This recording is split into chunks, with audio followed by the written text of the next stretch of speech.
Cimanggis. Pada kesempatan yang berbahagia ini akan menguraikan jangkau mengenai Indonesia Mandiri.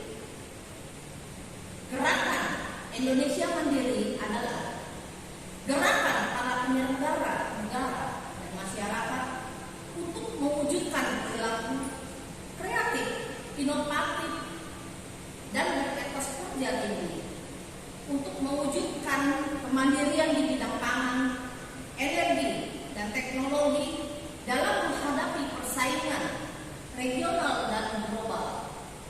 Di dalam agama menuju kemandirian itu sendiri, artinya kita harus menjadi seorang yang harus berusaha sendiri tanpa bergantung kepada orang lain. Di dalam kitab Tasyir atau ajaran besar bab 1 ayat 4, sesungguhnya untuk memperoleh kegemilangan itu hanya bergantung pada usaha orang itu sendiri. Di sini juga jelas adanya bahwa Nabi Punce sudah mengajarkan tentang kemandirian kepada kita umat manusia. Untuk mewujudkan impian dari gerakan Indonesia Mandiri, kita hanya bergantung dari pemerintahan saja. Kita sebagai warga negara mempunyai peran penting dalam mewujudkan impian tersebut. Dalam bermasyarakat, kita harus bisa mewujudkan nilai kemandirian. Berikut ada beberapa contoh. Sebagai orang tua, dapat mengajar anak dengan kemandirian sejak dini dengan tidak memanjakan mereka. Sebagai siswa, dapat belajar dan menciptakan kreativitas dalam mengerjakan tugas dan kewajiban sekolah secara mandiri, dengan tidak menyontek atau menyalin tugas orang lain di dalam mengerjakan tugas tanpa disuruh atau diingatkan oleh guru, orang tua, dan lain sebagainya. Sebagai pengusaha, kita dapat membuka sebanyak-banyaknya lapangan kerja untuk warga negara dan tidak merekrut orang asing dengan mengembangkan kompetisi para karyawan dalam negeri dengan pelatihan-pelatihan yang ada.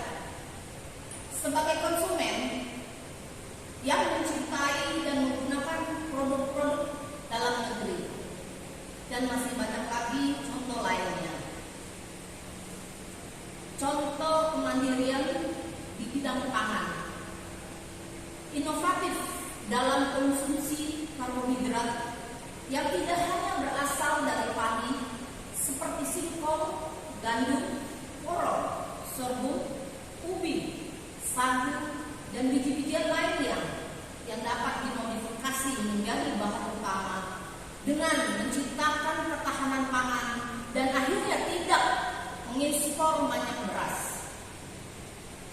Contoh kemandirian di bidang energi dan teknologi, penggunaan energi terbarukan seperti pemanfaatan limbah kotoran ternak menjadi biogas dan pupuk, sehingga tidak bergantung pada energi dan sumber daya bumi yang tidak terbarukan.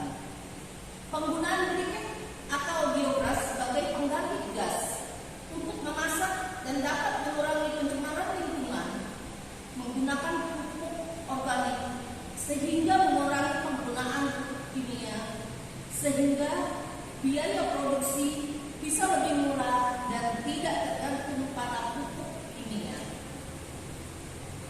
Di dalam kemandirian ada beberapa hal yang harus mengikutinya, di antara lain: 1. Tekad dan kemauan yang keras serta tidak pantang menyerah.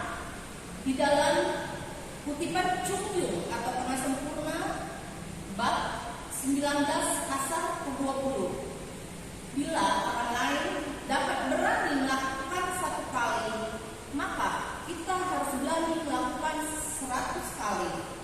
Bila orang lain dapat melakukan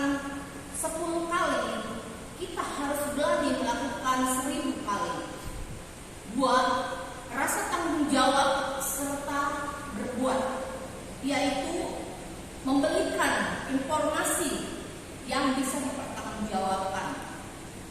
Kutipan Lunggi jilid 1 pasal 13. Kalau pemegang sikap dapat dipercaya, itu dilandasi kebenaran, maka kata-katanya dapat ditepati. Dan kutipan Lunggi jilid 9 pasal ke-25, di dalam melakukan kesalahan janganlah takut memperbaiki. 3. Kesadaran bersama menjadi peran penting untuk mewujudkan gerakan Indonesia Mandiri. Peran dari semua elemen masyarakat dan pemerintah sangatlah penting. Di dalam agama Konghucu, kita diajarkan untuk selalu menjaga tanah air dari generasi ke generasi. Jadi kesimpulannya, setiap elemen masyarakat harus bisa melakukan gerakan Indonesia Mandiri tanpa harus bergantung dengan orang lain atau pemerintah, sehingga kita dapat bersama memajukan negara Indonesia kita tercinta ini. Demikianlah jangkau yang dapat saya sampaikan pada kesempatan kali ini. Dan akhir kata terimalah kembali salam kebajikan. Wake up!